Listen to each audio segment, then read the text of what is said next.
Oi, eu sou Larissa Mercury e este episódio faz parte do arquivo do Quer Que Eu Desenhe. Ele foi publicado originalmente em uma fase anterior do podcast e agora volta ao ar reeditado como parte desse fechamento de ciclo antes dos próximos projetos. Talvez você perceba alguma diferença no áudio, no ritmo ou no momento da conversa, mas ele continua fazendo uma parte da história desse projeto. Então, vem comigo revisitar esse episódio. Entendeu? Ou quer que eu desenhe? Fala galera, sejam muito bem-vindas, bem-vindos e bem-vindas a mais um episódio do Quer Que Eu Desenhe. Eu sou Larissa Mercury e hoje eu vou falar sobre musicalização infantil. Bom, e para falar sobre este assunto, eu tenho como convidada a educadora, a musicista Keren Moraes.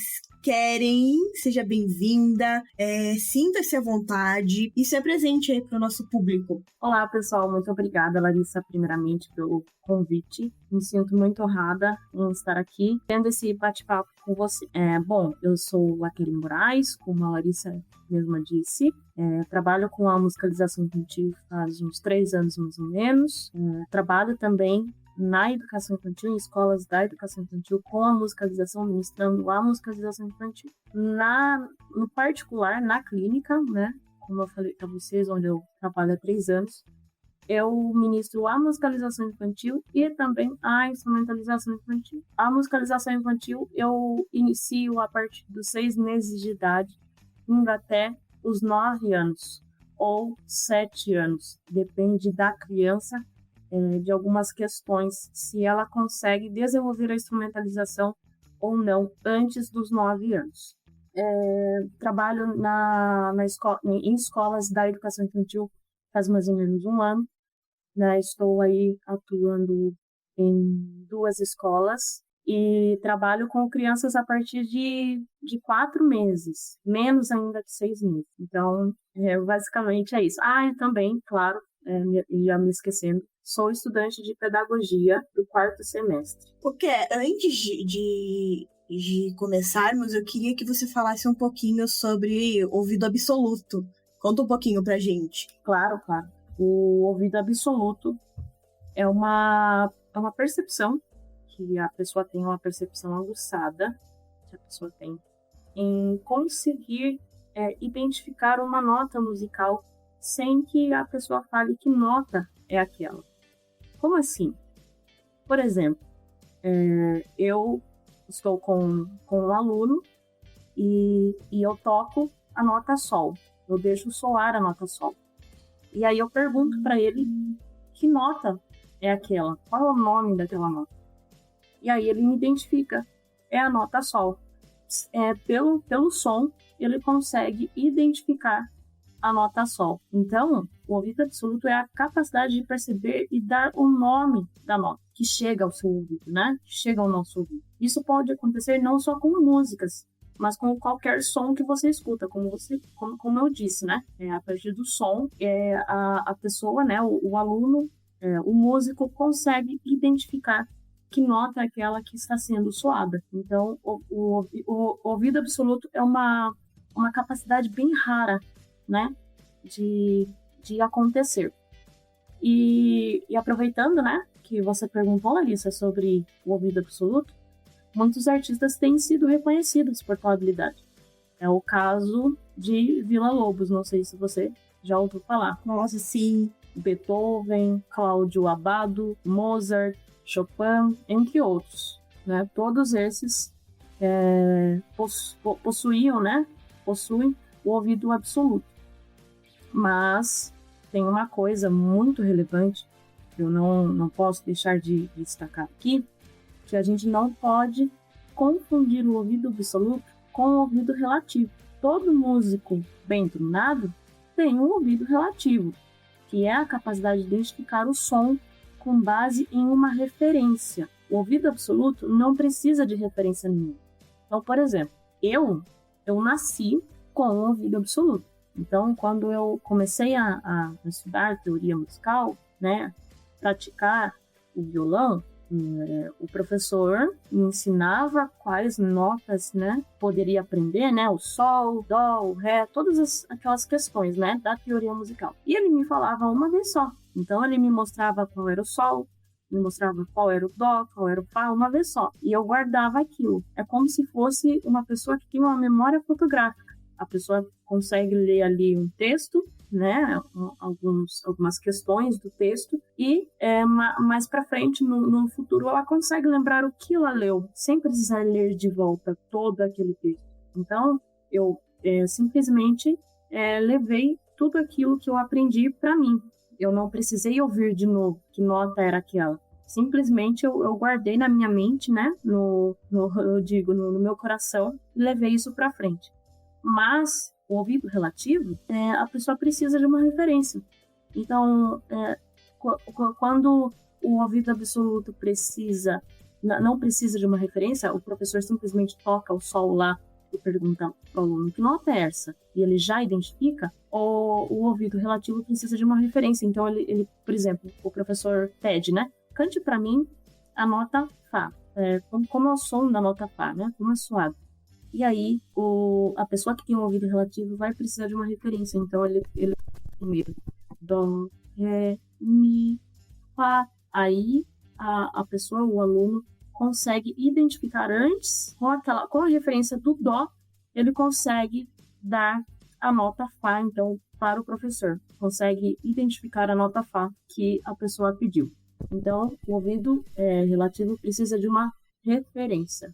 Inclusive, eu assisti um documentário uma vez chamado Escuta Só, Ouvido Absoluto, não sei se você já viu.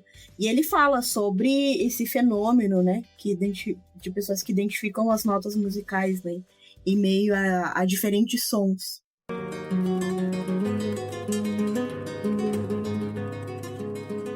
Quando uma buzina lá tocava, o pé, mi.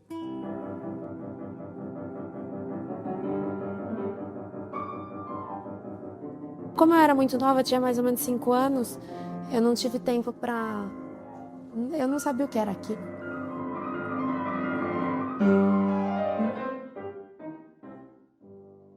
Eu ouço notas, eu ouço nomes. Então, quando toco uma melodia, ao invés de eu ouvir simplesmente a melodia, é como se cada nota falasse. É como se em volta da minha cabeça piscasse uma luzinha, tá? Esse é o Fá. Então eu não ouço como... Eu ouço como... Ré, Fá, Ré, Si, Lá, Sol, Lá, Ré, Fá, Lá, Fá, Mi, Ré, Fá, Mi, Mi, Ré, Mi, Sol, Lá, Si, Dó. Eu quero que você me conte, me diga qual que é a importância da musicalização infantil. Claro. Eu sempre digo que a musicalização infantil é o ato de despertar na criança sua expressão espontânea. Nossa. Legal, né? Desenvolver e sensibilizar aquilo que ela já é capaz de fazer. Então, aos poucos, a criança vai organizando as informações adquiridas com essa musicalização. Então, eu acho fantástica, né? Acho que a gente já consegue discernir aí a importância, porque é um desenvolver de sensibilidade. Eu sempre digo que é desenvolver a sensibilidade da alma. E a música tem essa capacidade, né, de desenvolver uma sensibilidade auditiva, como a gente já estava dizendo aqui sobre o ouvido absoluto. Como que a gente pode pensar que uma pessoa, um ser humano, pode nascer com essa capacidade de simplesmente identificar uma nota musical sem que a pessoa fale o nome? Isso é incrível. Isso é estarrecedor, né? Às vezes, né? A gente pensa como, meu Deus, que demais isso. Isso só a música, para mim, né? É claro que toda arte tem a importância, né? Você mesma sabe disso, né, Larissa, que é envolvida em qualquer tipo de arte. Eu acho fenomenal o seu trabalho, a sua inteligência. Poxa. E acredito que a arte está dentro de você. Então, a música como uma arte expressiva, né? Uma das artes expressivas é fenomenal. Não tenho o que dizer. Eu poderia parar por aqui porque eu simplesmente não tenho o que dizer. Mas dentro da musicalização, é utilizado né, o brincar na musicalização. Então, criança, né? Criança brinca, né? Criança é brincar, criança é explorar. Então, dentro dessa musicalização consiste no artifício de compreender o desenvolvimento da criança. Então, indo de encontro com seus interesses, com as suas características, né? Com suas habilidades. Então, trabalhar a musicalização não apenas como um aprendizado musical, mas também como uma diversão, né? Como a gente estava falando aqui, o brincar, né? Então, é divertido, é lúdico. Criança tem que ter a ludicidade, né? A musicalização é a ludicidade, é lúdico. Então, com brincadeiras, com canções, né? Pertinentes, com o uso de materiais sonoros, envolventes, com objetos inanimados, que servem como brinquedos, que, né, com uma sequência sólida, né, com uma sequência para alcançar a criança por completo, né? Eu sempre digo que é muito difícil conquistar uma criança. Sim. Eu acho muito difícil conquistar uma criança. É mais fácil conquistar um adulto do que uma criança. Claro, tem crianças que são, né, totalmente abertas ali, vêm abraçando, né, vêm beijando, mas a maioria delas é difícil conquistar. Então, trabalhar essa questão de afeto, né, de amor por meio da música é uma coisa que eu trabalho e que eu sempre digo: música sem amor, música sem afeto não dá.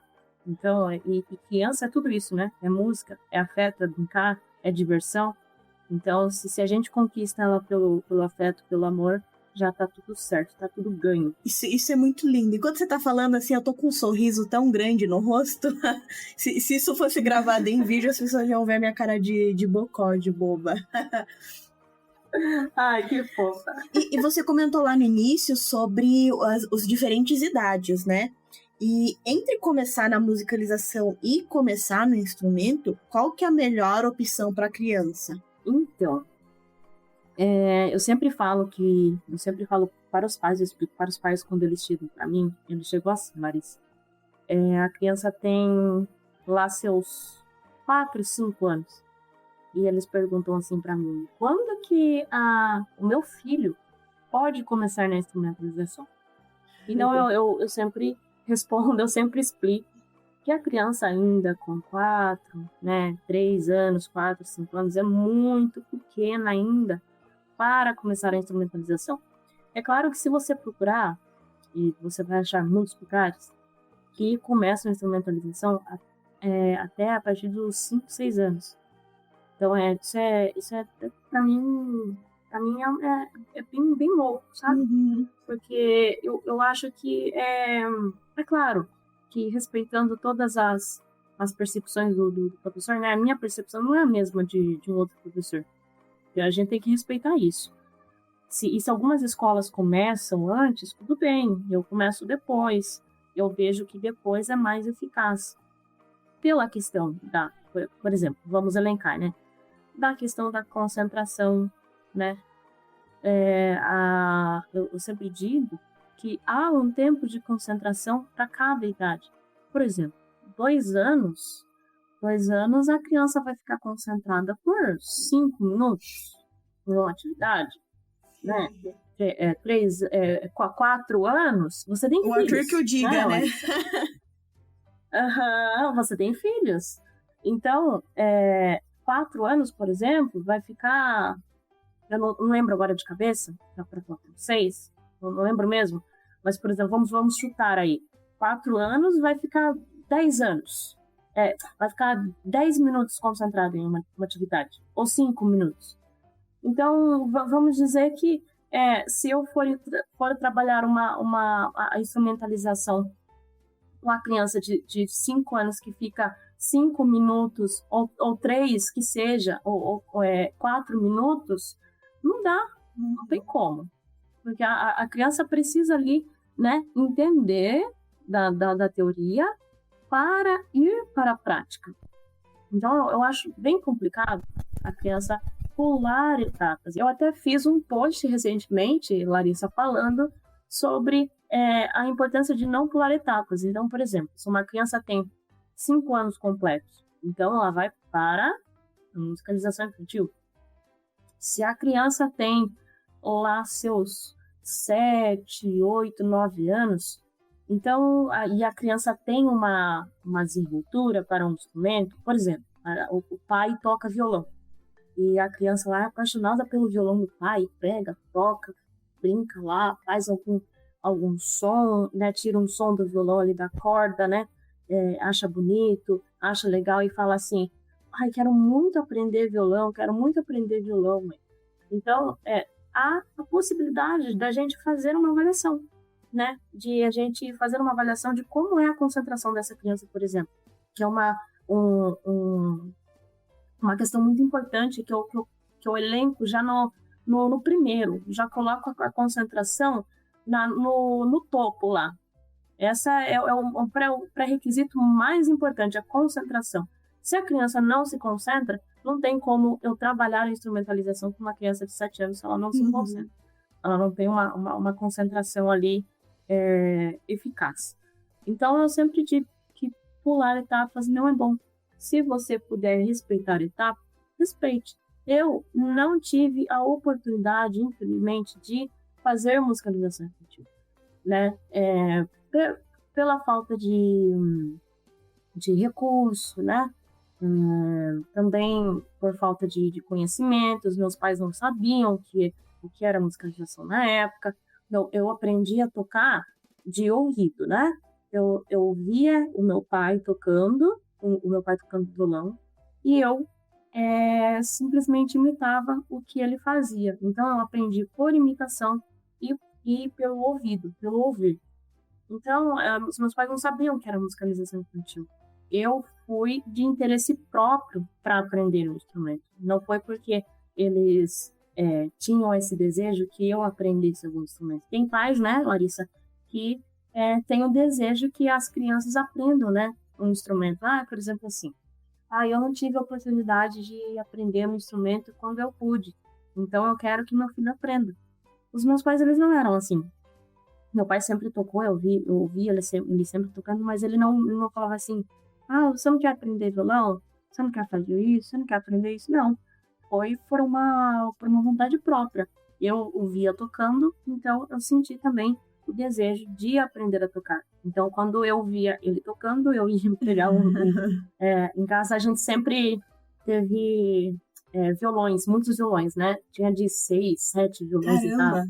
Então, muitos que meu pai ganhava, que meu pai já tinha comprado. Então, ele colecionava bastante violões em casa. Então, quando ele pegava um, eu pegava outro. Aí eu enchi o saco, né? Nossa, como eu enchi o saco. E aí eu tentava imitar o que ele estava fazendo. Pode falar, pai, pelo amor de Deus. Não, eu não peguei ainda. E assim Mas você tocou no assunto que eu ia falar justamente sobre isso, que às vezes é uma ansiedade dos pais em querer que a criança aprenda logo a tocar um instrumento, né? E tem, como você disse, todo um processo, né? Toda uma etapa que deve ser seguida. Com certeza. E como eu disse, respeitar essa etapa é muito importante para que a criança respeite etapas quando for adulto, né? Ela não comece uma coisa, por exemplo, né? E pare pela metade. Porque é o que acontece. Quando crianças são motivadas pelos desejos que os pais não conseguiram obter quando criança, elas simplesmente param no meio do caminho. Tá doendo muito o dedo. Isso é chato, isso é entediante. São várias questões. Várias questões. Então, acaba que frustrando a criança. E também, uma coisa muito importante, acaba que a criança tinha como que eu posso dizer? Fugiu a palavra da mente, tá? Tinha uma palavra na mente agora. Mas vou usar essa. Tem achei, encontrei. A aversão por música. Nossa, sim. Porque a criança fica ali naquele estado, assim, né? de pensar, eu estou sendo obrigado, né? Uhum. Eu estou sendo obrigado a estar aqui. Eu não queria estar aqui, eu queria estar brincando, queria estar jogando, mas menos aqui. E aí o que acontece? Ela cria uma aversão por música. E como que os pais podem auxiliar no desenvolvimento musical das crianças? O auxílio. É muito importante essa pergunta, Larissa, porque os pais perguntam muito como que eles podem, né? Eles podem trazer como que eu posso dizer? Um Estímulo. Isso, tirou a palavra da minha boca. Um estímulo. Como estimular a criança, porque os pais ficam assim. Eu não sei, eu só ouço música, né? Eu não sei o que é música, eu não sei o que é um instrumento, o que é um violão. Então, às vezes, os pais ficam nesse impasse, né? Mas, respondendo a sua pergunta, como estimular em casa, tendo instrumentos musicais, mas não precisa encher também a casa de instrumentos musicais, né? Ter todo tipo de instrumento musical. Mas um pandeiro, por exemplo, né? Criança, né? Pequenininha, né? Gosta daqueles pandeirinhos de brinquedo. Então, pandeiro, chocalho, né? Aqueles violõezinhos pequenos que a gente encontra em lojas de brinquedos infantis, né? Isso é um estímulo, né? Ouvir sempre música, qualquer estilo de música, né? Que a criança possa ali ter um desenvolvimento musical pleno, né? Por exemplo, ouvir rock, né? Qual que é o problema de ouvir rock? Nenhum. Tem pais que acham, tem pessoas, né? Não só pais, mas pessoas que acham que rock é muito pesado para criança, mas não. Lógico que não. Todo estilo musical é importante para que a criança crie o dela, né? Crie uma característica própria dela. Então ela pode ouvir... Tem um repertório, né? Repertório. Então ela pode ouvir samba, ela pode ouvir rock, ela pode ouvir pagode, né? Eu tenho um aluno que ele é bem pequenininho, mas o pai dele toca pandeiro. Então, toda vez que eu levo o pandeiro, ele quer tocar o pandeiro.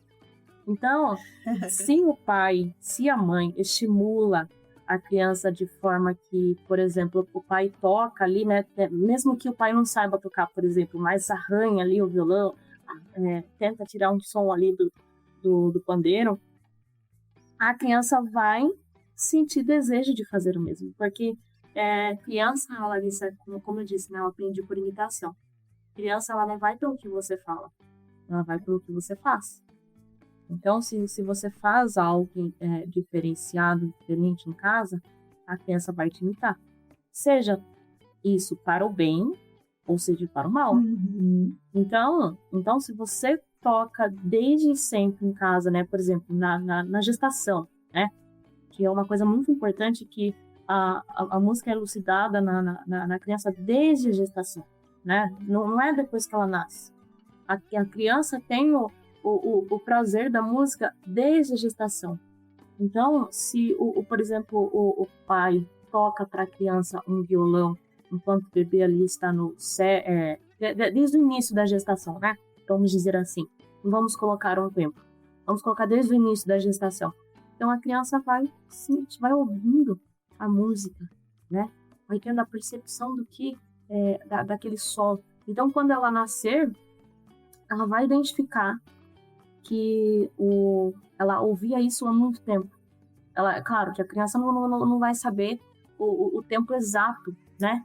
De quando ela ouve esse som, né? Do determinado tempo. Mas ela vai lembrar, ela vai trazer a memória e aquilo vai entrar no coração dela. Então é assim que aconteceu comigo, né? O meu pai fala que ele tocava enquanto a minha mãe estava grávida, né? Tocava e cantava. Então isso foi entrando, né? E aí deu o que deu. Mas isso é muito real. Eu percebo isso na Manu, né? Eu tocava muito. Eu amo música. E eu tocava quando eu estava grávida, etc. E ela é uma criança musical. Sim. Então ela canta o dia inteiro. Então às vezes ela vai falar, ao invés de falar, ela canta. Ela começa a cantar o que ela vai falar. É engraçado até. Mas e ter esse ambiente ouvindo música o tempo inteiro, né? E quais são as atividades feitas na aula de musicalização, né? Eu lembro que você cantava as vogais, por exemplo, para ensinar. Sim. A musicalização trabalha, né? A alfabetização, né? Que a gente tem que respeitar é a idade. Lembra que eu falei do tempo de concentração? A gente também tem que respeitar a idade da criança. Então, a gente não vai trabalhar músicas que trabalhem em alfabetização quando a criança tem 3, 4 anos, né? A gente vai respeitar cada etapa do seu desenvolvimento. Bom, isso é só uma questão que eu lembrei aqui agora, né? De respeitar. Mas vamos lá para a etapa, então, de uma musicalização, né? Uma etapa de uma aula. Etapa 1, né? Acolhimento. O que eu faço no acolhimento? Eu canto uma música, né? Seja no violão, ou no ukulele, ou no pandeiro, perguntando quem está ali, por exemplo, chamando o nome de cada criança, né? Identificando o nome de cada criança. Isso é importante, né? Identificar o nome de cada uma. Elas vão se sentir importantes. Poxa, a professora lembrou de mim, né? Então, trabalhar o acolhimento com essa questão de chamar, de trabalhar o nome de cada criança é muito importante. E eu faço sempre isso. Então, por exemplo, quem vem lá para cantar é a Gabriela que acaba de chegar. Eu faço isso com todos. Leva um tempinho, leva um tempão, né? Mas é importante. Então, a etapa de número 2, um aquecimento, né? Por exemplo, fazer um aquecimento com as notas musicais. Dó, ré, mi, fá, sol, lá, si, dó. E aí, dó, ré, mi, fá, sol, lá, si, dó. Então, a gente vai trabalhando essas questões de aquecimento, né? Também a etapa de número 3, que eu trabalho a locomoção, o gestual, o movimento, trabalhar muito movimento, porque criança é movimento. A etapa de número 4, a sensibilização de tantas coisas, Larissa, que eu fico assim até... Eu imagino. Eu fico sorrindo, assim, que nem você falou. Eu tô sorrindo à toa aqui. Então, né, etapa de número 5, trabalhar alguns instrumentos também musicais, né? Sejam ele instrumento de percussão, instrumento de corda. Eu sempre mostro para os meus alunos, mesmo que eu já tenha mostrado tantas outras vezes, mas sempre para eles irem lembrando, né? Então, continuando, etapa de número 6, né? Eu trabalho cantigas de roda também, cantigas de cancioneiros, toda e qualquer música de qualquer autor, por exemplo, Pixinguinha, trabalho bastante, palavra cantada, né? Amo.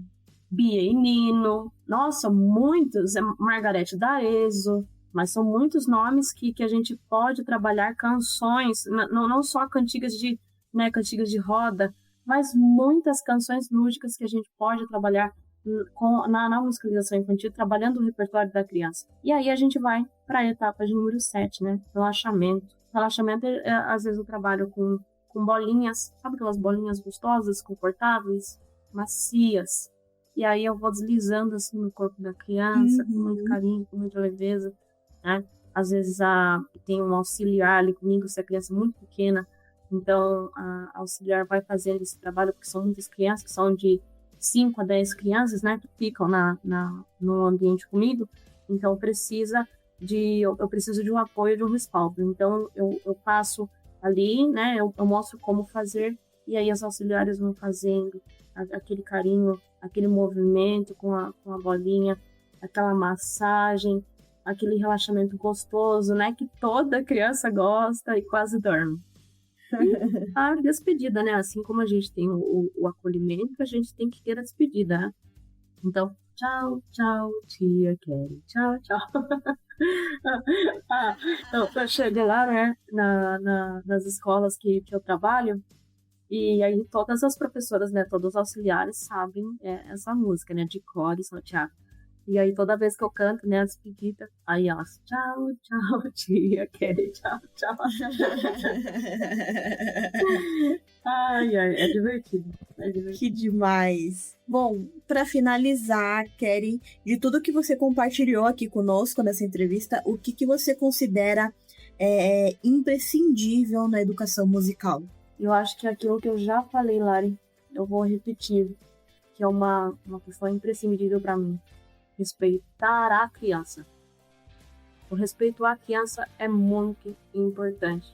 Respeitar o emocional, respeitar o desejo da criança é imprescindível, tanto na musicalização infantil quanto na instrumentalização infantil. Uma criança bem respeitada é uma criança inteiramente feliz e realizada naquilo que ela faz e será realizada naquilo que ela fará enquanto adulto.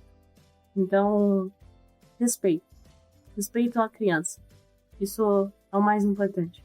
Porque a gente acha assim, é criança, a gente não precisa levar tantas coisas em conta, mas na verdade a gente precisa sim, a gente precisa levar em conta tudo em relação à criança.